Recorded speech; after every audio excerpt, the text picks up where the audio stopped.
ನಾದಪ್ರಿಯನೂ ಅಲ್ಲ ವೇದಪ್ರಿಯನೂ ಅಲ್ಲ ಭಕ್ತಿಪ್ರಿಯ ಕೂಡಲ ಸಂಗಮ ದೇವ. ಏನು ಹೇಳ್ತಾರೆ ಅಣ್ಣ ಬಸವಣ್ಣ ಇಲ್ಲಿ? ಜನಕ್ಕೆ ಹೇಳ್ತಾರ, ನಮ್ಮ ಕೂಡಲ ಸಂಗಮ ಯಾವುದಕ್ಕೆ ಭಾಳ ಪ್ರೀತಿ ಅಂತ ಬಸವಣ್ಣವ್ರು ಹೇಳ್ತಾರೆ. ಯಾವುದಕ್ಕೆ ಕೂಡಲ ಸಂಗಮ ಪ್ರೀತಿ? ನಾದಕ್ಕ ಪ್ರೀತಿಯೋ ಅಥವಾ ವೇದಕ್ಕ ಪ್ರೀತಿಯೋ ಅಂತ ಕೇಳ್ತಾರ ಬಸವಣ್ಣವರು. ನಾದಪ್ರಿಯ ಅಂದರೂ ನಾದಪ್ರಿಯನೂ ಅಲ್ಲ ಆತ, ವೇದಪ್ರಿಯ ಅಂದರೂ ವೇದಪ್ರಿಯನೂ ಅಲ್ಲ ಆತ ಯಾವುದಕ್ಕೆ ಪ್ರಿಯ ಅಂತಂದರೆ ಭಕ್ತಿಗೆ ಪ್ರಿಯ ಕೂಡಲ ಸಂಗಮ ದೇವ. ಮತ್ತು ಅಲ್ರಿ ನಾದ ಈಗ ಹಾಡ್ತಾರೋ ಭಜನೆ ಮಾಡ್ತಾರೋ, ಮತ್ತು ಭಜನೆ ಮಾಡೋದಕ್ಕೆ ಹಾಡೋದಕ್ಕೆ ದೇವರು ಒಲಿಯಂಗಿಲ್ಲನಂತ ನಮಗೆ ಪ್ರಶ್ನೆ ಹುಟ್ಟತೈತಿ. ದೇವರು ಒಲಿಯಂಗಿಲ್ಲನ? ಮತ್ತು ಹಾಡ್ತಾರೆ ಅನೇಕರು, ಹಾಡಿ ದೇವರನ್ನು ಒಲಿಸ್ಕೊಂಡವ್ರು ಅದಾರಲ್ಲ, ಯಾಕೆ ಇಲ್ಲ? ಮೀರಾ ಅನ್ನುವವಳು ತನ್ನ ಹಾಡದ ಮುಖಾಂತರವಾಗಿ ಸಾಕ್ಷಾತ್ ಕೃಷ್ಣನನ್ನೇ ಒಲಿಸಿಕೊಂಡವಳು ಮೀರೆ. ಮತ್ತು ಆಕೆ ಹಾಡೋದರ ಮೂಲಕನ ದೇವರನ್ನು ಒಲಿಸಿಕೊಂಡ್ಲಲ್ಲ ಅಂತ ನಮಗೆ ಅನಿಸುತ್ತಾ. ಮತ್ತು ಅನೇಕ ಯೋಗಿಗಳು ವೇದವನ್ನು ಓದಿದರು, ಶಾಸ್ತ್ರವನ್ನು ಅಧ್ಯಯನ ಮಾಡಿದರು. ಶಾಸ್ತ್ರವನ್ನು ಅಧ್ಯಯನ ಮಾಡಿ ವೇದಗಳನ್ನು ಪಠಿಸುವುದರ ಮೂಲಕ ಆತ್ಮ ಸಾಕ್ಷಾತ್ಕಾರವನ್ನು ಮಾಡಿಕೊಂಡು ಭಗವಂತನನ್ನು ಕಂಡರಲ್ಲ. ಮತ್ತು ವೇದ ಪ್ರಿಯ ಅಲ್ಲ ಅಂತ ಹೇಳಕತ್ತೀರಿ ಅಲ್ಲ, ಹೆಂಗಿದು ಅಂತ ಪ್ರಶ್ನೆ ಹುಟ್ಟಬಹುದು. ಆದ್ರೆ ಇಲ್ಲಿ ಬಸವಣ್ಣವರು ಏನು ಹೇಳಕ್ಕೆ ಹೊರಟಿದ್ದಾರೆ ಅಂತಂದ್ರೆ, ನಾದಪ್ರಿಯ ಅಲ್ಲ ಅಂತಂದ್ರೆ ಒಟ್ಟು ನಾದವನ್ನು ತಿರಸ್ಕಾರ ಮಾಡಿದ ಭಗವಂತ ಅಂತಲ್ಲ. ನೀವು ಹಾಡುವಾಗ ನಿಮ್ಮೊಳಗೆ ಭಕ್ತಿ ಇಲ್ಲದಿದ್ದರೆ ಆ ಭಕ್ತಿ ಭಗವಂತನಿಗೆ ಆ ಹಾಡು ಮುಟ್ಟಲಾರದು ಅಂತ ಬಸವಣ್ಣವ್ರು ಹೇಳಿದರು. ನೀನು ಭಾಳ ಚಂದ ಹಾಡ್ತೀಪ, ಆದ್ರೆ ಆ ಹಾಡಿನೊಳಗೆ ಭಗವಂತನ ಪ್ರೇಮ ಇಲ್ಲದೆ ಹೋದರ, ಭಗವಂತನ ಭಕ್ತಿ ಇಲ್ಲದೆ ಹೋದರ ಆ ಹಾಡು ಭಗವಂತನಿಗೆ ಪ್ರಿಯ ಎಣಿಸುವುದಿಲ್ಲ. ನೀನು ಅನೇಕ ಶ್ಲೋಕಗಳನ್ನು ಮಂತ್ರಗಳನ್ನು ಪಠನೆ ಮಾಡ್ತೀಯ, ಆದ್ರೆ ನೀನು ಶ್ಲೋಕಗಳನ್ನು ಮಂತ್ರಗಳನ್ನು ಪಠನೆ ಮಾಡುವಾಗ ಆ ಮಂತ್ರ ಶ್ಲೋಕಗಳ ಒಳಗೆ ಭಗವಂತನ ಭಕ್ತಿ ಇಲ್ಲದೆ ಹೋದರೆ ಆ ಮಂತ್ರ ಶ್ಲೋಕಗಳು ಭಗವಂತನಿಗೆ ಪ್ರಿಯ ಎಣಿಸುವುದಿಲ್ಲ. ಬಸವಣ್ಣವರು ಅದನ್ನು ಹೇಳ್ತಾರೆ. ಭಕ್ತಿ ಪ್ರಿಯ ಎನ್ನ ಕೂಡಲ ಸಂಗಮ ದೇವ. ನಮ್ಮ ಕೂಡಲ ಸಂಗಮ ದೇವ ಎದಕ್ಕೆ ಒಲಿತಾನ ಅಂತಂದ್ರೆ ಭಕ್ತಿಗೆ ಒಲಿತಾನ. ನೀನು ಭಾಳ ಚಂದ ಹಾಡಬಹುದು, ಆದ್ರೆ ಹಾಡಿನ್ಯಾಗ ಭಕ್ತಿ ಇಲ್ಲಂದ್ರೆ ಅವನು ಒಲಿಯಂಗಿಲ್ಲಪ್ಪ. ನೀ ಚಂದ ಓದಬಹುದು, ಪಠನ ಮಾಡಬಹುದು, ಆದರೆ ನೀನು ಓದುವುದು ಪಠನೆಯನ್ನು ಮಾಡುವುದರೊಳಗೆ ಭಕ್ತಿ ಇಲ್ಲಂದ್ರೆ ಭಗವಂತ ಒಲಿಯೋದಿಲ್ಲ, ಕೂಡಲ ಸಂಗಮ ದೇವ ಒಲಿಯೋದಿಲ್ಲ. ಭಕ್ತಿ ಪ್ರಿಯ ಎನ್ನ ಕೂಡಲ ಸಂಗಮ ದೇವ. ಭಕ್ತಿಗೆ ಪ್ರಿಯನಾದ ಕೂಡಲ ಸಂಗಮ ದೇವ ಅಂತ ಹೇಳ್ತಾರೆ. ಸೊಲ್ಲಾಪುರದಲ್ಲಿ, ಮಹಾರಾಷ್ಟ್ರದ ಸೊಲ್ಲಾಪುರದಲ್ಲಿ ಇಬ್ಬರು ದಂಪತಿಗಳಿದ್ರು. ಅವ್ರ ಹೆಸರು ಏನು ಅಂತಂದ್ರೆ, ಬಹಳ ಶಿವಶರಣರಲ್ಲೇ ಅತ್ಯಮೂಲ್ಯ ಶಿವಶರಣರೆನ್ನಿಸಿಕೊಂಡವರು. 12ನೇ ಶತಮಾನದ ಯೋಗಿಗಳಲ್ಲಿ ಅವರು ಒಬ್ಬರು. ಕಲ್ಯಾಣದ ನಾಡಿನಲ್ಲಿ ದಿವ್ಯ ಜ್ಯೋತಿಯಾಗಿ ಬೆಳಗಿದ ಯೋಗಿಗಳು ಅವರು. ಯಾರು? ಮಾರಯ್ಯ. ಬಹಳ ದೊಡ್ಡ ಶಿವಶರಣರು ಕಲ್ಯಾಣದಲ್ಲಿ ಇದ್ದರವರು. ಅಮುಗೆ ರಾಯಮ್ಮ ಮತ್ತು ಅಮುಗೆ ದೇವಯ್ಯ ಅನ್ನುವ ಇಬ್ಬರು ದಂಪತಿಗಳು. ಅಮುಗೆ ರಾಯಮ್ಮ ಮತ್ತು ಅಮುಗೆ ದೇವಯ್ಯ ಎನ್ನುವ ಇಬ್ಬರು ದಂಪತಿಗಳು ಮಹಾರಾಷ್ಟ್ರದ ಸೊಲ್ಲಾಪುರದಲ್ಲಿ ವಾಸ ಮಾಡುತ್ತಿದ್ದರು. ಆ ಸೊಲ್ಲಾಪುರದ ರಾಜ ಯಾರು ಅಂತಂದರೆ ಸಿದ್ಧರಾಮ ಎನ್ನುವ ಒಬ್ಬ ರಾಜ ಇದ್ದ. ಅವನ ಹೆಸರು ಸಿದ್ಧರಾಮ ಅಂತ. ಇವರಿಬ್ಬರು ದಂಪತಿಗಳು ಅಲ್ಲಿ ವಾಸ ಮಾಡ್ತಿದ್ರು. ಆ ರಾಜನ ಸಾಮ್ರಾಜ್ಯದೊಳಗೆ ವಾಸ ಮಾಡ್ತಿದ್ರು. ಆ ರಾಜನು ಬಹಳ ದೊಡ್ಡ ಶಿವಭಕ್ತ. ಸಿದ್ಧರಾಮ ಬಹಳ ದೊಡ್ಡ ಶಿವಭಕ್ತ. ದಿನನಿತ್ಯ ಒಂದು ದಿನವೂ ದೇವನ ಪೂಜೆ ಆಗಲಾರದೆ ಪ್ರಸಾದ ಮಾಡುತ್ತಿರಲಿಲ್ಲ ಅಂಥ ಶಿವಭಕ್ತ ಆತ. ಒಂದು ದಿನ ಏನು ಮಾಡಿದ, ತನ್ನ ಇಡೀ ಸಾಮ್ರಾಜ್ಯದ ಜನಕ್ಕೆಲ್ಲ ಜಾತ್ರೆಯನ್ನು ಮಾಡಬೇಕು, ನನ್ನ ದೇವನ ಜಾತ್ರೆಯನ್ನು ಮಾಡಿ ಎಲ್ಲ ಜನಕ್ಕೆ ಪ್ರಸಾದವನ್ನು ಮಾಡಿಸಬೇಕು ಅಂತ ಸಿದ್ಧರಾಮರ ಮನಸ್ಸಿನಲ್ಲಿ ಬಂತು. ರಾಜ ಸಿದ್ಧರಾಮರ ಮನಸ್ಸಿನಲ್ಲಿ. ಆವಾಗ ಸಿದ್ಧರಾಮರು ಎಲ್ಲ ಜನಕ್ಕೆ ಹೇಳ್ತಾರ, ನಾನು ಈ ಸಾಮ್ರಾಜ್ಯದ ಜನಕ್ಕೆಲ್ಲ ದೇವನ ಜಾತ್ರೆಯನ್ನು ಮಾಡಿ ತಮಗೆಲ್ಲರಿಗೂ ಪ್ರಸಾದವನ್ನು ಮಾಡಿಸಬೇಕೆಂದಿರುವೆ, ಮತ್ತು ಎಲ್ಲ ಜನರು ರೊಟ್ಟಿ ಮಾಡಿ ಕೊಡಬೇಕು ಅಂತ ಆಜ್ಞೆ ಹೊರಡಿಸಿದ. ಯಾರು? ಸಿದ್ಧರಾಮ. ರಾಜನ ಆಜ್ಞೆಯನ್ನು ಮೀರುವವರು ಯಾರು ಇದ್ದಾರೆ ಹೇಳಿ? ಎಲ್ಲರೂ ರಾಜನ ಆಜ್ಞೆಯನ್ನು ಪಾಲಿಸುವವರೇ. ಹಾಗೆ ಸಾಮ್ರಾಜ್ಯದ ತುಂಬ ಎಲ್ಲ ಡಂಗುರವನ್ನು ಸಾರಿಸಿದ. ಎಲ್ಲ ಮನೆಯ ಜನ ಕನಿಷ್ಠ ಪಕ್ಷ 50 ರೊಟ್ಟಿಯನ್ನು ಮಾಡಿ ತಂದು ಕೊಡಬೇಕು ಅಂತ ರಾಜನ ಆಜ್ಞೆ ಆಯಿತು. ಎಲ್ಲ ಜನ ರಾಜ ಆಜ್ಞೆ ಮಾಡ್ಯಾನ, ಮತ್ತು ರಾಜನ ಆಜ್ಞೆಗಿಂತ ದೊಡ್ಡ ಆಜ್ಞೆ ಮತ್ತೊಂದಿಲ್ಲ. ಅದಕ್ಕೋಸ್ಕರ ನಾವು ರೊಟ್ಟಿ ಮಾಡೋಣ ಅಂತ ಎಲ್ಲ ಜನರು ರೊಟ್ಟಿ ಮಾಡಾಕತ್ತಿದ್ರು. ಈ ಇಬ್ಬರು ದಂಪತಿಗಳಿದ್ರಲ್ಲ, ಅಮುಗೆ ದೇವಯ್ಯ ಮತ್ತು ರಾಯಮ್ಮ. ಅಮುಗೆ ದೇವಯ್ಯ ಮತ್ತು ರಾಯಮ್ಮ ದಂಪತಿಗಳು ರೊಟ್ಟಿ ಮಾಡಲಿಲ್ಲ.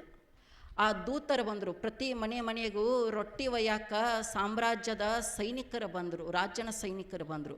ಎಲ್ಲ ಮನೆಯಾಗ ರೊಟ್ಟಿ ಇಸ್ಕೊಂಡು ಎಲ್ಲ ಊರೆಲ್ಲ ತಿರುಗಾಡಿ ಬಂದರು.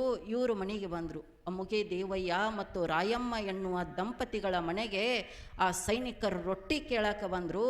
ಆವಾಗ ಹೇಳಿದರು, ಅವರು ನಾವು ರೊಟ್ಟಿ ಮಾಡಿ ಕೊಡಂಗಿಲ್ಲ ಅಂತ ಹೇಳಿದರು. ರೊಟ್ಟಿ ಮಾಡಿ ಕೊಡಂಗಿಲ್ಲ, ರಾಜನ ಆಜ್ಞೆ ಆಗಿದೆ, ಮತ್ತು ನೀವು ರಾಜನ ಆಜ್ಞೆ ಹೆಂಗೆ ಮೀರ್ತೀರಿ, ಮಾಡೇ ಕೊಡಬೇಕು ಅಂತ ಹೇಳಿದರು. ಅವಾಗ ಅವರಿಬ್ಬರು ಹೇಳಿದರು, ಇಲ್ಲ, ನಾವು ಶರಣರ ಅಲ್ಲದವರಿಗೆ ರೊಟ್ಟಿಯನ್ನು ಮಾಡಿಕೊಡುವುದಿಲ್ಲ. ನಮ್ಮದು ಒಂದು ನಿಯಮ ಇದೆ. ಏನು ಅಂತಂದರೆ, ಪ್ರತಿದಿನ ನಾವು ದುಡಿಯುತ್ತೇವೆ, ದುಡಿದು 5 ಜನ ಜಂಗಮರಿಗೆ ಪ್ರಸಾದ ಮಾಡಿಸುತ್ತೇವೆ, ಅದರ ಹೊರತು ಮತ್ಯಾರಿಗೂ ನಾವು ಏನನ್ನ ಮಾಡಿಕೊಡುವುದಿಲ್ಲ ಅನ್ನುವ ನಿಯಮ ನಮ್ಮದೊಂದಿದೆ. ಆ ನಿಯಮವನ್ನು ನಾವು ಮೀರುವುದಿಲ್ಲ ಅಂತ ಹೇಳಿದರು. ಬಹಳ ದೊಡ್ಡ ಶಿವಭಕ್ತರವರು. ಈ ಸುದ್ದಿಯನ್ನು ಕೇಳಿದ ಸೈನಿಕರು ಅರಮನೆಗೆ ಹೋಗ್ತಾರೆ. ಸಿದ್ದರಾಮರು ಸಿಂಹಾಸನದ ಮೇಲೆ ಕುಳಿತಿದ್ದರು. ಸೈನಿಕರು ಹೋಗಿ ಸಿದ್ದರಾಮರು ಕೇಳ್ತಾರೆ ಸೈನಿಕರನ್ನು, ಇಲ್ಲ, ಮತ್ತು ಊರು ತುಂಬೆಲ್ಲ ರೊಟ್ಟಿ ಸಂಗ್ರಹ ಮಾಡೋದಿತ್ತಿವತ್ತು, ನಾಳೆ ಎಲ್ಲ ಜನಕ್ಕೆ ಪ್ರಸಾದ ಮಾಡಿಸುವವನಿದ್ದೆ, ಮತ್ತು ನೀವು ರೊಟ್ಟಿ ಸಂಗ್ರಹ ಮಾಡಿದ್ದೀರಿ ಏನು ಅಂತ ಸೈನಿಕರಿಗೆ ಕೇಳಿದರು. ಆವಾಗ ಸೈನಿಕರು ಹೇಳ್ತಾರ, ಪ್ರಭು, ನಾವು ಊರು ತುಂಬ ಎಲ್ಲ, ಸಾಮ್ರಾಜ್ಯದ ತುಂಬ ಎಲ್ಲ ರೊಟ್ಟಿಯನ್ನು ಸಂಗ್ರಹ ಮಾಡಿದ್ದೇವೆ, ಪ್ರತಿ ಮನೆಯಿಂದ ರೊಟ್ಟಿಯನ್ನು ತಂದಿದ್ದೇವೆ, ನಿಮ್ಮ ಆಜ್ಞೆಯನ್ನು ಎಲ್ಲ ಸಾಮ್ರಾಜ್ಯದ ಜನರು ಪಾಲಿಸಿದ್ದಾರೆ, ಎಲ್ಲರೂ ರೊಟ್ಟಿಯನ್ನು ಕೊಟ್ಟಿದ್ದಾರೆ, ಆದರೆ ಅಂತಂದರು. ಅವಾಗ ರಾಜಾಗ ಸಿಟ್ಟು ಬಂತು. ಆದರೆ ಅಂತನ್ನೋದು ಇದು ಭಾಳ ಡೇಂಜರ್ ರೀ. ಈಗ ನೋಡ್ರಿ ಎಷ್ಟು ಡೇಂಜರ್ ಅಂತಂದ್ರೆ, ಹುಡುಗಗ ಹೆಣ್ಣು ಕೊಡಬೇಕಂತ ಊರಾಗ ಕೇಳಕ್ಕೆ ಬಂದಿರ್ತಾರೆ. ಹೆಂಗ್ರಿ ಆ ಮನಿತನ, ಆ ಹುಡುಗ ಹೆಂಗದಾನ ಅಂತ ಕೇಳ್ತಾರೆ. ಅವ್ರು ಬಂದಿರ್ತಾರೆ ಕೇಳಕ್ಕೆ, ಮಗ್ಗಲ ಮನೆಯವರು. ಹುಡುಗೆಲ್ಲ ಭಾಳ ಚಲೋ ರೀ, ಚಲೋ ನೌಕರಿ ಮಾಡ್ತಾನು, ಕುಟುಂಬ ಎಲ್ಲ ಭಾಳ ಚಲೋ, ಒಬ್ಬರಿಗಿಂತ ಒಬ್ಬರು ಸಂಭಾಯಿತರು, ಆದ್ರೆ ಅಂತ ಒಂದು ಇಟ್ಟು ಬಿಡ್ತಾರೆ ನೋಡ್ರಿ. ಇದು ಆದ್ರೆ ಅನ್ನೋದೈತ್ಲೆ, ಇದು ಭಾಳ ಡೇಂಜರ್. ಆದ್ರ ಅಂತ ಬಂತಂದ ಮುರುಗಡೆ ಆತಂತನ ಅರ್ಥ. ಅದು ಹಂಗಿದೆ. ಆದ್ರ ಅಂತಂದ್ರೆ ಅವರು ಸೈನಿಕರು ಹಂಗೆ. ರಾಜಾಗ ಸಿಟ್ಟು ಬತ್ತು. ಆದ್ರ ಅಂತ ಯಾಕೆ ಹೇಳಾಕತ್ತೀರಿ ಅಂತ ರಾಜ ಕೇಳಿದ. ಇಲ್ಲರಿ ಮಹಾರಾಜ, ನಾವೆಲ್ಲ ಮನೆಗಳಿಗೆ ಹೋಗಿದ್ದೆವು, ಆದರೆ ಇಬ್ಬರು ದಂಪತಿಗಳು ರೊಟ್ಟಿಯನ್ನು ಕೊಡುವುದಿಲ್ಲವೇ ಅಂತ ಕಡ್ಡಿ ಮುರಿದಂಗೆ ಹೇಳಿಬಿಟ್ಟರು ಅಂತ ಸೈನಿಕರು ಹೇಳಿದರು. ರಾಜಾಗ ಸಿಟ್ಟು ಬಂತು. ನನ್ನ ಸಾಮ್ರಾಜ್ಯದಲ್ಲಿ ನನ್ನ ಮಾತನ್ನು ಧಿಕ್ಕರಿಸುವವರು ಅವರ್ಯಾರು? ಅವರು ನನ್ನ ಸಾಮ್ರಾಜ್ಯದಲ್ಲಿ ಇರಬಾರದು. ನನ್ನ ಮಾತನ್ನು ಧಿಕ್ಕರಿಸುವ ವ್ಯಕ್ತಿ ನನ್ನ ಸಾಮ್ರಾಜ್ಯದಲ್ಲಿ ಈ ಕ್ಷಣಕ್ಕೆ ಹೊರಟು ಹೋಗಬೇಕು ಅಂತ ಅವರಿಬ್ಬರನ್ನು ನನ್ನ ಸಾಮ್ರಾಜ್ಯದಿಂದ ದೂರ ಕಳಿಸಿ ಅಂತ ರಾಜ ಆಜ್ಞೆ ಮಾಡಿದ. ಸೈನಿಕರು ಬಂದರು, ಅಲ್ಲ, ಮತ್ತು ನೀವು ರೊಟ್ಟಿ ಮಾಡಿ ಕೊಡ್ರಿ, ರೊಟ್ಟಿ ಮಾಡಿ ಕೊಟ್ಟರೆ ಇಲ್ಲೇ ಉಳ್ಕೋಬೋದು, ರೊಟ್ಟಿ ಮಾಡಿ ಕೊಡಲಿಲ್ಲ ಅಂದ್ರೆ ನಿಮ್ಮನ್ನು ಊರು ಬಿಡಿಸಂದಾಣ ನಮ್ಮ ರಾಜ, ಮತ್ತು ಊರು ಬಿಟ್ಟು ಹೋಗೋ ಪ್ರಸಂಗ ಬರ್ತೈತೆ ನೋಡು ಅಂತ ಹೇಳಿದರು. ಆವಾಗ ಆ ಇಬ್ಬರು ದಂಪತಿಗಳ ಸೈನಿಕರಿಗೆ ಹೇಳ್ತಾರ, ನಾವು ಊರು ಬಿಟ್ಟು ಹೋಗೋಕ್ಕೂ ಸಿದ್ಧ ಅದೀವಿ, ಆದರೆ ಬವಿಗಳಿಗೆ, ಶಿವಶರಣರಲ್ಲದವರಿಗೆ, ಭಕ್ತನಲ್ಲದವರಿಗೆ ನಾವು ಏನನ್ನೂ ಕೊಡುವುದಿಲ್ಲ ಅಂತ ಒಂದು ನಿಯಮ ಹಾಕ್ಕೊಂಡಿವಿ ಅಂತ ಹೇಳಿದರು. ಸಿದ್ದರಾಮರು ದೊಡ್ಡ ಭಕ್ತರು, ಆದ್ರೆ ಅವ್ರಿಗೆ ಗೊತ್ತಿಲ್ಲ, ದಂಪತಿಗಳಿಗೆ ಗೊತ್ತಿಲ್ಲ, ಶಿವಭಕ್ತನಲ್ಲದವರಿಗೆ ನಾವು ಏನನ್ನೂ ಕೊಡುವುದಿಲ್ಲ ಅಂತ ಇವರೊಂದು ಪ್ರತಿಜ್ಞೆ ಮಾಡಿದರು. ಅವಾಗ ಇಬ್ಬರು ದಂಪತಿಗಳು ಹೇಳಿದರು, ಇಲ್ಲ, ನಮ್ಮ ನಿಯಮ ಇದೆ, ಈ ನಿಯಮವನ್ನು ನಾವು ಮುರಿಯೋದಿಲ್ಲ, ನಾವು ಈ ಸಾಮ್ರಾಜ್ಯವನ್ನು ಬಿಟ್ಟು ದೂರ ಹೋಗುತ್ತೇವೆ, ಆದರೆ ನಮ್ಮ ನಿಯಮವನ್ನು ಮುರಿಯೋದಿಲ್ಲ ಅಂತ ಇಬ್ಬರು ಹೇಳಿದರು. ಆವಾಗ ಸೈನಿಕರು ಹೇಳಿದರು, ಆಯಿತು, ನೀವು ಸಾಮ್ರಾಜ್ಯ ಬಿಟ್ಟು ಇವತ್ತೇ ಹೊರಡಬೇಕು ಅಂತ ಹೇಳಿದರು. ಆಯಿತು ಅಂತ ಇವರು ಮನೆಯಾಗಿದ್ದದ್ದು ಎಲ್ಲ ಪಾತ್ರೆಗಳನ್ನು, ಬಟ್ಟೆಗಳನ್ನು ಏನು ಮಾಡಿದರು, ಗಂಟು ಕಟ್ಟಿದರು. ಅಮುಗೆ ದೇವಯ್ಯ ಮತ್ತು ರಾಯಮ್ಮ ಗಂಟು ಕಟ್ಟಿದ್ರು. ಗಂಟು ಕಟ್ಟಂತೆ ಏನಾಯಿತು, 3 ಗಂಟು ಅದು, ಅವು ದೊಡ್ಡ 3 ಗಂಟು ಅದು. 3 ಗಂಟೆ ಅದು. ಮತ್ತು ಇವ್ರು ಇದ್ದವ್ರು ಎಷ್ಟು? ಇಬ್ಬರು ಅದಾರ. ಅವು ಆಗಿದ್ದು ಎಷ್ಟು? 3 ಗಂಟೆ. 3 ಗಂಟೆ ಅದು. ಇವ್ರು ಇದ್ದವ್ರು ಇಬ್ಬರ ಹೆಂಡತಿ ಕೇಳಿದ್ಲು, ರಾಯಮ್ಮ ಕೇಳಿದ್ಲು ಅಮುಗೆ ದೇವನನ್ನು, ಅಲ್ಲರಿ ಆಗಿದ್ದು 3 ಗಂಟೆ ಆಗ್ಯಾವ ದೊಡ್ಡ ದೊಡ್ಡ, ಮತ್ತು ಇವನಿಗೆ ಹೆಂಗೆ ಒಯ್ದು ಅಂತ ಕೇಳಿದ್ಲು. ಇವತ್ತಿನ ಹಂಗೆ ಬಸ್ ಇದ್ದಿದ್ದಿಲ್ಲ, ಕಾರ್ ಇದ್ದಿದ್ದಿಲ್ಲ, ಕ್ಲೋಸರ್ ಇದ್ದಿದ್ದಿಲ್ಲ, ಏನೂ ಇದ್ದಿದ್ದಿಲ್ಲ. ಒಯ್ಬೇಕಂದ್ರೆ ಎತ್ತಿನ ಗಾಡಿ, ಕುದುರೆ ಇದು ಇದ್ರ ಯಾಡರಾಗ ಒಯ್ಬೇಕು. ಮತ್ತು ಇವ್ರಂತೇಳಿ ಎತ್ತುಗಳಿಲ್ಲ, ಏನೂ ಇಲ್ಲ, ಸುಮ್ಮ ದುಡ್ಕೊಂಡು ತಿನ್ನೋ ಮ್ಯಾಳಿದು. ಅವಾಗ ವಿಚಾರ ಮಾಡಿದರು, ಇಲ್ಲ ಮತ್ತು 3 ಗಂಟೆಗ್ಯಾವ ಹೆಂಗೆ ಒಯ್ದ್ರಿ ಅಂತ ಹೆಂಡತಿ ಕೇಳಿದ್ಲು. ಅವಾಗ ಅಮುಗೆ ದೇವ ಗಂಡ ಹೇಳ್ತಾನ, ಯಾರು ನಮ್ಮನ್ನು ಸಾಮ್ರಾಜ್ಯದಿಂದ ಬಿಟ್ಟು ಕಳ್ಸಾಕತ್ತಾರಲ್ಲ, ಸಾಮ್ರಾಜ್ಯದಿಂದ ದೂರ ಕಳ್ಸಾಕತ್ತಾರಲ್ಲ, ಅವನ ಹೊತ್ಕೊಂಡು ಬರ್ತಾನೆ. ಅದಕ್ಕೆ ಯಾಕೆ ವಿಚಾರ ಮಾಡ್ತೀನಿ ನೀವೊಂದು ಹೊತ್ಕೋ, ನಾವೊಂದು ಹೊತ್ಕೋತನು ಅಂತ ಇಬ್ಬರು ಒಂದೊಂದು ಹೊತ್ಕೊಂಡ್ರು. 1 ಗಂಟೆ ಅಲ್ಲೇ ಮನ್ಯಾಗ ಬಿಟ್ಟರು. ಮನ್ಯಾಗ ಬಿಟ್ಟ ಹೊಂಟರು. ಯಾಕಡೆ? ಕಲ್ಯಾಣದ ಕಡೆ, ಬಸವಣ್ಣನ ನಾಡಿನ ಕಡೆಗೆ ಇಬ್ಬರು ದಂಪತಿಗಳು ಹೊರಟರು. ದೂರ ಬಂದಿದ್ರು. ಅಲ್ಲೊಂದು ಶಿವಪುರ ಅಂತ ಒಂದು ಹಳ್ಳಿ ಬಂತು. ದನದ ಬಂದಿದ್ರು. ಬೇವಿನ ಗಿಡದ ಕೆಳಗಡೆ ಬಂದು ಕೂತ್ಕೋಬೇಕು ಅಂತ ಬಂದರು. ಅಲ್ಲಿ ಏನಾಗಿತ್ತು ಅಂತಂದ್ರೆ, ಇವ್ರು ಏನು 1 ಗಂಟೆ ಮನ್ಯಾಗ ಬಿಟ್ಟು ಬಂದಿದ್ರಲ್ಲ, ಆ ಬೇವಿನ ಗಿಡದ ಕೆಳಗಡೆ ಆ ಗಂಟು ಬಂದು ಕೂತಿತ್ತು. ಆವಾಗ ಇವರು ಸಿದ್ದರಾಮರಿದ್ರಲ್ಲ, ರಾಜ ಸಿದ್ದರಾಮರು, ಊರಿಗೆಲ್ಲ ಊಟ ಹಾಕಿಸ್ಬೇಕು, ದೇವರ ಜಾತ್ರೆ ಮಾಡಬೇಕಂತ ಹೊರಟಿದ್ರಲ್ಲ, ಅವ್ರು ಏನು ಮಾಡ್ತಿದ್ರು ಅಂತಂದ್ರೆ, ಪ್ರತಿದಿನ ತಾವೇ ಹೋಗಿ ಲಿಂಗದೇವನನ್ನು ಪೂಜೆ ಮಾಡ್ತಿದ್ರು. ಅವರು ತಾವೇ ಹೋಗಿ ಪೂಜೆ ಮಾಡ್ತಿದ್ರು. ಗುಡಿಗೆ ಬಂದರು, ಲಿಂಗ ತೊಳಿಬೇಕು ಅಂತ ಲಿಂಗದ ಮೇಲೆ ಕೈ ಹಾಕಿದರು. ಕೈ ಹಾಕಿದ ಆ ಕ್ಷಣ ಶಿವಲಿಂಗದಿಂದ ಒಂದು ಮಾತು ಬಂತು. ಏನು? ನನ್ನ ತಲೆ ನೋಯುತ್ತಿದೆ, ಬಹಳ ಜೋರ್ಸೆ ತಿಕ್ಕಬೇಡ, ತಲೆ ಬಹಳ ನೋವಾಗಿದೆ ಅಂತ ಶಿವಲಿಂಗದಿಂದ ಒಂದು ಮಾತು ಬಂತು. ರಾಜನಿಗೆ ಗಾಬರಿ. ಅಲ್ಲ, ದೇವನಿಗೆ ತಲೆ ನೋವಾಗಿದೆ ಅಂತ ಹೇಳಾಕತ್ತಾನ, ಮತ್ತು ತಲೆ ನೋವಾಗುವಂಥದ್ದು ಏನು ಮಾಡ್ಯಾನ ನನ್ನ ದೇವ ಅಂತ ದೇವರನ್ನು ಕೇಳ್ತಾನೆ ಸಿದ್ದರಾಮ. ಅಲ್ಲ ಪ್ರಭು, ನಿನಗೆ ಹಾಲಿನ ಅಭಿಷೇಕ ಮಾಡ್ತೀನಿ, ನಿನಗೆ ತುಪ್ಪದ ಅಭಿಷೇಕ ಮಾಡ್ತೀನಿ, ನಿನಗೆ ಪಂಚಪಕ್ವಾನ್ನಗಳ ಅಭಿಷೇಕ ಮಾಡ್ತಾನೋ, ಮತ್ತು ಇಷ್ಟೆಲ್ಲ ಮಾಡ್ತಾನೋ, ಯಾಕೆ ನಿನ್ನ ತಲೆ ನೋವಾಗಿದೆ, ಏನಾಗಿದೆ, ಅಂಥ ಕೆಲಸ ಏನು ಮಾಡಿದ್ದೀಯಾ ಪ್ರಭು ಅಂತ ದೇವನನ್ನು ಪ್ರಶ್ನೆ ಮಾಡ್ತಾನೆ ಸಿದ್ದರಾಮ. ಅವಾಗ ಶಿವಲಿಂಗದಿಂದ ಶಿವ ಹೇಳ್ತಾನೆ, ಇಲ್ಲಪ್ಪ, ನನ್ನ ಭಕ್ತರು ನಿನ್ನ ಸಾಮ್ರಾಜ್ಯದಾಗಿದ್ದರು, ನಿನ್ನ ಸಾಮ್ರಾಜ್ಯದಾಗಿದ್ದ ನನ್ನ ಭಕ್ತರನ್ನು ನೀನು ಕಳಿಸಿದಿ, ಸಾಮ್ರಾಜ್ಯ ಬಿಟ್ಟು ಕಳಿಸಿಬಿಟ್ಟೆ.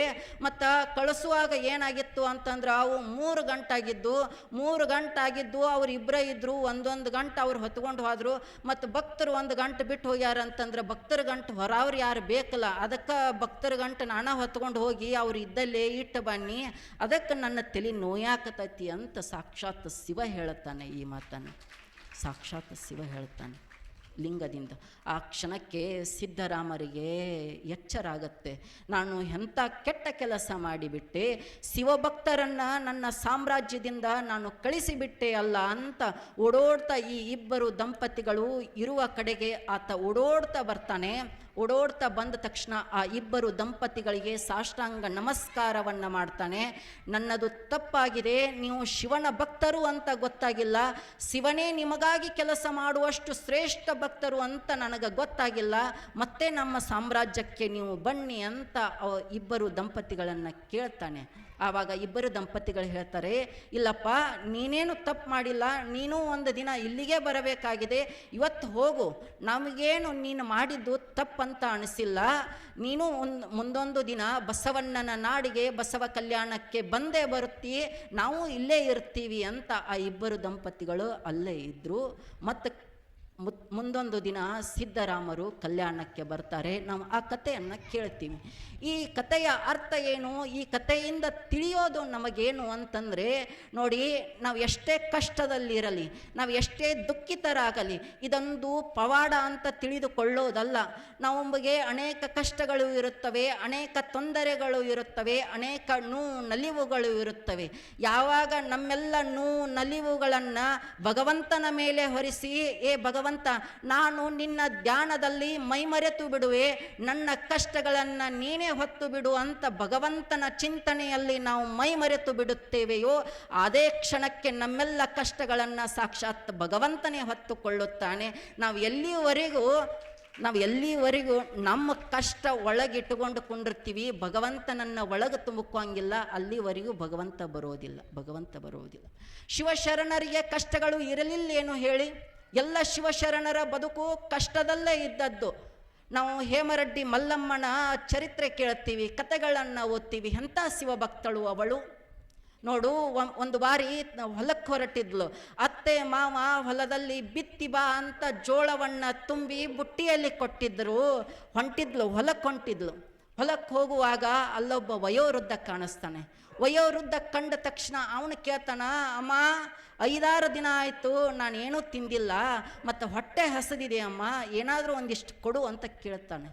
ಅವಾಗ ತಾಯಿ ಹೇಳ್ತಾಳೆ, ಇಲ್ಲಪ್ಪ ನಾನು ಬುತ್ತಿ ತಂದಿಲ್ಲ, ಏನೂ ತಂದಿಲ್ಲ, ಮತ್ತು ಇವನು ಒಂದಿಷ್ಟು ಕಾಳು ತಂದನು, ಬಿತ್ತಾಕೊಂಟನು, ಹೊಲದಾಗ 4-5 ಜೊತೆ ಎತ್ತುಗಳ ನಿಂತಾವ, ಮತ್ತು ಬಿತ್ತಿ ಬರಬೇಕು, ಅತ್ತಿ ಮಾವ ಕೊಟ್ಟು ಕಳಿಸ್ಯಾರ, ಅದಕ್ಕೆ ಹೊಂಟನು ಅಂತ ಹೇಳಿದಾಕ್ಷಣ, ಅಮ್ಮ ಹೊಟ್ಟೆ ಭಾಳ ಹಸದತಿ, ಆ ಕಾಳುಗಳನ್ನೇ ಕೊಟ್ಟು ಬಿಡು, ನಾನು ಹಿಟ್ಟು ಮಾಡಿ ಏನಾದರೂ ಮಾಡಿ ಅಂಬಲಿ ಅಥವಾ ಗಂಜಿ ಮಾಡಿ ನಾನು ಕುಡ್ಕೋತನು ಅಂತ ಕೇಳ್ತಾನ ವಯೋವೃದ್ಧ. ಅವಾಗ ಆ ತಾಯಿ ಅಂತಾಳ, ಆಯಿತು ಅಂತ ತನ್ನ ಎಲ್ಲ ಕಾಳುಗಳನ್ನು, ಬುಟ್ಟಿಯಲ್ಲಿರುವ ಎಲ್ಲ ಕಾಳುಗಳನ್ನು ಅವನು ಜೋಳಿಗೆಗೆ ಹಾಕ್ತಾಳೆ. ಅವನು ಜೋಳಿಗೆಗೆ ಹಾಕಿ ಹೊಲಕ್ಕೆ ಹೊಕ್ಕಾಳ. ಆ ಬುಟ್ಟಿಯಲ್ಲಿ ಒಂದಿಷ್ಟು ಮರಳು ತುಂಬಿಕೊಂಡು ಹೊಲಕ್ಕೆ ಹೊಲಕ್ಕೆ ಹೋಗಿ 5-6 ಜೊತೆ ಎತ್ತುಗಳು ನಿಂತಿರ್ತಾವ, ಎಲ್ಲರೂ ಬಿತ್ತಾಕಂತ ರೆಡಿಯಾಗಿ ನಿಂತಿರ್ತಾರ. ಅವಾಗ ಮಲ್ಲಮ್ಮ ಹೇಳ್ತಾಳ, ನೀವು ಮುಂದೆ ಹೊಡೀರಿ, ನಾನು ಹಿಂದಿಂದ ಕಾಳು ಹಾಕ್ತೀನಿ ಅಂತ ಹೇಳ್ತಾಳೆ. ಎಲ್ಲಿಂದ ಕಾಳು? ಎಲ್ಲ ಉಸುಕು ಮರಳನ್ನು ತುಂಬಿಕೊಂಡು ಬಂದಿದ್ಲು. ಅದೇ ಮರಳನ್ನು ಹೊಲದಲ್ಲಿ ಭಕ್ತಿ ಭಾವದಿಂದ ಬಿತ್ತಿದಳು. ಬಿತ್ತಿ ಮನೆಗೆ ಬಂದ್ಲು. ಈಕೆ ಮನೆಗೆ ಬರೋಟಾಗೆ ಅವ್ರು ಏನು ಎತ್ತ ತಗೊಂಡು ಹೋಗಿದ್ರಲ್ಲ, ಅವರು ಮೊದಲು ಬಂದ ಮನೆಯಾಗ ಸುದ್ದಿ ಹೇಳಿದರು. ಯಾರಿಗೆ? ಅತ್ತಿ ಮಾವ ಗಂಡನಿಗೆ ಸುದ್ದಿ ಹೇಳಿದರು. ಏನ ನಿಮ್ಮ ಮಲ್ಲಮ್ಮ ಯಾರೋ ಒಬ್ಬ ಬಂದಿದ್ದಂಥ ಭಿಕ್ಷುಕ, ಅವಂಗ ಎಲ್ಲ ಕಾಳು ಕೊಟ್ಟ ಹೊಲಕ್ಕೆ ಬಂದ ಉಸಕ್ಕಿ ಬಿತ್ತಿ ಬಂದಾಳ, ಉಸಕ್ಕಿ ಅಂದರೆ ಏನು ಬೆಳೀತತೇನಂತ ಹೇಳಿದರು. ಅತ್ತಿ ಮಾವ ಎಲ್ಲರೂ ಬೇಯಾಕತ್ತಿದ್ರು. ಆವಾಗ ಮಲ್ಲಮ್ಮ ಹೇಳ್ತಾಳ, ನಾನು ಭಗವಂತನ ಪ್ರೇಮದಿಂದ ಭಗವಂತನನ್ನು ನನ್ನೊಳಗೆ ಪ್ರೇಮಿಸಿ ಅವನದ್ದೇ ಧ್ಯಾನವನ್ನು ಮಾಡಿ ಬಿತ್ತಿರುವೆ. ನಾನು ಬಿತ್ತಿರುವುದು ಹುಸಿ ಹೋಗಲಾರದು, ಬೇಕಾದರೆ ನೀವೇ ಬಂದು ನೋಡಿ ಅಂತ ಗಂಡನನ್ನು, ಅತ್ತಿ ಮಾವನನ್ನು ಕರ್ಕೊಂಡು ಹೊಲಕ್ಕೆ ಬರ್ತಾಳ. ಹೊಲಕ್ಕೆ ಬಂದು ನೋಡಿದಾಕ್ಷಣ ಎಲ್ಲ ಆ ಕಾಳುಗಳು ಮೊಳಕೆ ಒಡೆದು ನಿಂತಿದ್ದವು. ಅಂದ್ರೆ ಅರ್ಥ ಏನು ಅಂತಂದ್ರೆ, ಭಕ್ತಿಯಿಂದ ಪ್ರೀತಿಯಿಂದ ನಾವು ಯಾವುದೋ ಒಂದು ಕೆಲಸ ಮಾಡಕ್ಕೆ ಹೋದ್ರೂ ಅದಕ್ಕೆ ಅಸಾಧ್ಯ ಎನ್ನುವುದಿರುವುದಿಲ್ಲ. ಒಳಗಡೆ ಕಾಮದ ಭಾವನೆ ಇತ್ತಂದರೆ, ಒಳಗಡೆ ದ್ವೇಷದ ಭಾವ ಇತ್ತಂದರೆ, ಒಳಗಡೆ ಅಸೂಯೆಯ ಭಾವ ಇತ್ತಂದರೆ, ನಾವು ಎಂಥ ಶ್ರೇಷ್ಠ ಕೆಲಸ ಮಾಡಕ್ಕೆ ಹೋದರೂ ಆ ಕೆಲಸ ನೆರವೇರುವುದಿಲ್ಲ. ಒಳಗಡೆ ಭಗವಂತನ ಚಿಂತನೆಯ ಭಾವ ಇತ್ತಂದರೆ, ಒಳಗಡೆ ಭಗವಂತನೇ ನೆಲೆಸಿದ್ದ ಅಂತಂದರೆ, ನಾವು ಮಾಡುವ ಎಲ್ಲ ಕಾರ್ಯಗಳು ಯಶಸ್ವಿ ಆಗುತ್ತವೆ. ಎಷ್ಟು ಕಷ್ಟಗಳು ಶಿವಶರಣರಿಗೂ ನಮ್ಮ ಹಾಗೆ ಕಷ್ಟಗಳು ಬಂದಿದ್ದವು. ಆದರೆ ಅವರು ಯಾಕೆ ನಮಗಿಂತ ವಿಶೇಷವಾಗಿ ಕಾಣುತ್ತಾರೆ ಶಿವಶರಣರು? ಅವರು ಏನು ಮಾಡಿದರು ಅಂತಂದರೆ, ತಮ್ಮ ಕಷ್ಟಗಳನ್ನು ಮರೆತರು, ದೇವನನ್ನು ನೆನೆದರು. ಅವರಿಗೆ ಕಷ್ಟಗಳು ದೊಡ್ಡದೆನಿಸಲಿಲ್ಲ. ಆದರೆ ನಾವೆಲ್ಲರೂ ಏನು ಮಾಡ್ತಿದ್ದೀವಿ ಅಂತಂದ್ರೆ, ಕಷ್ಟಗಳನ್ನೇ ನೆನೆಯುತ್ತೇವೆ, ಭಗವಂತನನ್ನೇ ಮರೆಯುತ್ತೇವೆ. ಅದಕ್ಕೆ ನಮಗೆ ಕಷ್ಟಗಳು ದೊಡ್ಡದೆನಿಸುತ್ತವೆ. ಒಂದಿಷ್ಟು ಕಷ್ಟಗಳನ್ನು ಮರೆಯಬೇಕು, ದೇವನನ್ನು ನೆನೆಯಬೇಕು. ಅವರು ಕಷ್ಟ ಮರೆತರು, ದೇವನನ್ನು ನೆನೆದರು, ಆನಂದವಾಗಿದ್ದರು. ನಾವು ಪ್ರತಿ ಹೆಜ್ಜೆಗೂ ನನಗೆ ಅಷ್ಟು ಕಷ್ಟದವ, ನನಗೆ ಇಷ್ಟು ಕಷ್ಟದವ ಅಂತ ಕಷ್ಟವನ್ನೇ ನೆನೆಯುತ್ತೇವೆ ಮತ್ತು ದುಃಖ ಭರಿತರಾಗಿ ಕೂತ್ಕೊಂಡು ಬಿಡುತ್ತೇವೆ, ದುಃಖಿಗಳಾಗಿ ಬಿಡುತ್ತೇವೆ. ಒಂದಿಷ್ಟು ಮರೆಯಬೇಕಲ್ಲ. ಭಗವಂತ ಮನುಷ್ಯನಿಗೆ ಎಲ್ಲವನ್ನೂ ಕೊಟ್ಟು ಬಿಟ್ಟಿದ್ದಾನೆ. ಭಗವಂತ ಅವನು ಎಲ್ಲಿಯೂ ಇಲ್ಲ, ನಮ್ಮೊಳಗೆ ಭಗವಂತ ಇದ್ದಾನೆ. ಒಮ್ಮೆ ಕೈಲಾಸದಲ್ಲಿ ಪಾರ್ವತಿ ಮತ್ತು ಪರಮೇಶ್ವರರು ಕೂತ್ಕೊಂಡಿದ್ರು. ಪಾರ್ವತಿ ಪರಮೇಶ್ವರರು ಇಬ್ಬರು ಜೊತೆಗೆ ಕೂತ್ಕೊಂಡಾಗ ಪಾರ್ವತಿ ಕೇಳ್ತಾಳೆ, ಅಲ್ಲ ಪರಮೇಶ್ವರ, ಮತ್ತು ಅನೇಕ ಜನ ಬರ್ತಾರ, ನೀ ಎಲ್ಲೆದಿ ಅಂತ ನನಗೆ ಕೇಳ್ತಾರ. ಮತ್ತು ಎಲ್ಲೆದಿ ಅಂತ ಕೇಳಿದ್ರೆ ನೀವು ಇರೋ ಜಾಗ ಒಂದೇ ಇಲ್ಲ. ಒಮ್ಮೆ ಕೈಲಾಸದಾಗಿರ್ತೀಯ, ಒಮ್ಮೆ ಹಿಮಾಲಯ ಪರ್ವತದಾಗಿರ್ತೀಯ, ಒಮ್ಮೆ ಸ್ಮಶಾನದಾಗಿರ್ತೀಯ, ಒಮ್ಮೆ ಗುಡಿ ಗುಂಡಾರದಾಗಿರ್ತೀಯ. ಮತ್ತು ನಿನ್ನ ನಿಜವಾದ ವಿಳಾಸ ಯಾವುದು ಅಂತ ಪಾರ್ವತಿ ಕೇಳ್ತಾಳೆ. ಎಲ್ಲೆದಿ ಅಂತ ಹೇಳಿ ನಾನು. ಭಾಳ ಜನ ನಿನ್ನ ಕೇಳ್ಕೊಂಡು ಬರ್ತಾರ. ನನಗೆ ಕನ್ಫ್ಯೂಸ್ ಆಗಿಬಿಡ್ತೈತಿ, ನಿನ್ನ ಹೆಂಡತಿ ನಾನು, ನೀ ಎಲ್ಲಿ ಅದಿ ಅಂತ ಹೇಳೋದ ನನಗೆ ಗೊತ್ತಾಗಂಗಿಲ್ಲ. ನಿನ್ನ ನಿಜವಾದ ಒಂದು ವಿಳಾಸವನ್ನು ನನಗೆ ಹೇಳಿಬಿಡು, ಅದನ್ನು ಬಂದವರಿಗೆ ನಾನು ಹೇಳುತ್ತೇನೆ ಅಂತ ಪಾರ್ವತಿ ಕೇಳ್ತಾಳೆ. ಅವಾಗ ಪರಮೇಶ್ವರ ಹೇಳ್ತಾನ, ಏ ಪಾರ್ವತಿ, ನಿನಗೆ ನನ್ನ ನಿಜವಾದ ವಿಳಾಸ ಬೇಕಲ್ಲ, ನಾನು ಎಲ್ಲಿಯೂ ಕಾಯಂ ಇರ್ತೀನಿ ಅನ್ನೋದು ನಿನಗೆ ಬೇಕಾಗಿದೆಯಲ್ಲ, ಹೇಳ್ತೀನಿ ಕೇಳು. ನಾನು ಕಾಯಂ ಎಲ್ಲಿ ಇರ್ತೇನೆ ಅಂತಂದ್ರೆ ಗುಡಿ ಗುಂಡಾರಗಳಲ್ಲಿ ಇರೋದಿಲ್ಲ, ಕೈಲಾಸದಲ್ಲಿ ಇರೋದಿಲ್ಲ. ನಾಹಂ ವಸಾಮಿ ಕೈಲಾಸೆ ನಮೇರೋ ನಚ ಮಂದಿರೆ ಮದ್ಭಕ್ತ ಯತ್ರ ತಿಷ್ಟಂತಿ ತತ್ರ ತಿಷ್ಟಾಣಿ ಪಾರ್ವತಿ. ಏ ಪಾರ್ವತಿ ಕೇಳು, ನಾ ಎಲ್ಲಿ ಇರ್ತೇನಂತ ಕೇಳಾಕತ್ತೀಯಲ್ಲ, ನನ್ನ ನಿಜವಾದ ವಿಳಾಸ ಯಾವುದು ಅಂತ ನೀನು ಕೇಳಾಕತ್ತೀಯಲ್ಲ, ಯಾವುದು ನನ್ನ ವಿಳಾಸ ಅಂದರೆ ನಾಹಂ ವಸಾಮಿ ಕೈಲಾಸೆ, ನಾನು ಕೈಲಾಸದಾಗೂ ಇರಂಗಿಲ್ಲ. ನಚಮೇನೋ ನಚ ಮಂದಿರೆ, ಮಂದಿರದಲ್ಲಿ ಇರೋದಿಲ್ಲ, ಗುಡಿ ಗುಂಡಾರದಲ್ಲಿ ಇರೋದಿಲ್ಲ. ನಾನು ಎಲ್ಲಿ ಇರ್ತೀನಿ ಅಂತಂದರೆ ನನ್ನ ಭಕ್ತನ ಹೃದಯ ಮಂದಿರದಲ್ಲಿ ನಾನು ಇರ್ತೀನಿ ಅಂತ ಭಗವಂತ ಹೇಳ್ತಾನೆ. ಭಗವಂತ ಎಲ್ಲಿದ್ದಾನೆ? ನಮ್ಮ ಹೃದಯ ಮಂದಿರದಲ್ಲೇ ಇದ್ದಾನೆ. ಒಂದಿಷ್ಟು ಭಗವಂತನನ್ನು ನೋಡಬೇಕಲ್ಲ, ಭಗವಂತನಿಗೆ ಒಂದಿಷ್ಟು ಹೃದಯ ಮಂದಿರದಲ್ಲಿ ಜಾಗವನ್ನು ಮಾಡಿಕೊಡಬೇಕಲ್ಲ.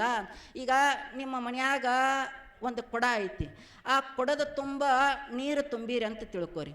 ಅದ ಕೊಡದಾಗ ಹಾಲು ತುಂಬಬೇಕಾಗೈತಿ. ನೀವು ಏನು ಮಾಡ್ತೀರಿ? ಆ ನೀರೆಲ್ಲ ಚೆಲ್ತೀರಿ, ಚೆಲ್ಲಿ ಹಾಲು ತುಂಬುತ್ತೀರಿ. ಅದೇನು ದೊಡ್ಡದ್ರಿ ಅಂತ ಹೇಳ್ಬೋದು. ನೀರು ತುಂಬಿದ ಕೊಡದಾಗ ಪೂರ್ತಿ ನೀರು ತುಂಬೈತಿ, ಅದ ಕೊಡದಾಗ ಹಾಲು ತುಂಬಬೇಕು. ಅವಾಗ ಏನು ಮಾಡ್ತೀರಿ? ನೀರು ಚೆಲ್ಲಿ ಹಾಲು ತುಂಬುತ್ತೀವಿ ಅಂತ ಹೇಳ್ತೀರಿ. ಹಾಗೆ ಮನಸ್ಸಿನ ತುಂಬ ಎಲ್ಲ ಕಸ ತುಂಬಿದೆ, ಮತ್ತು ಈ ಕಸ ತುಂಬ ಎಲ್ಲ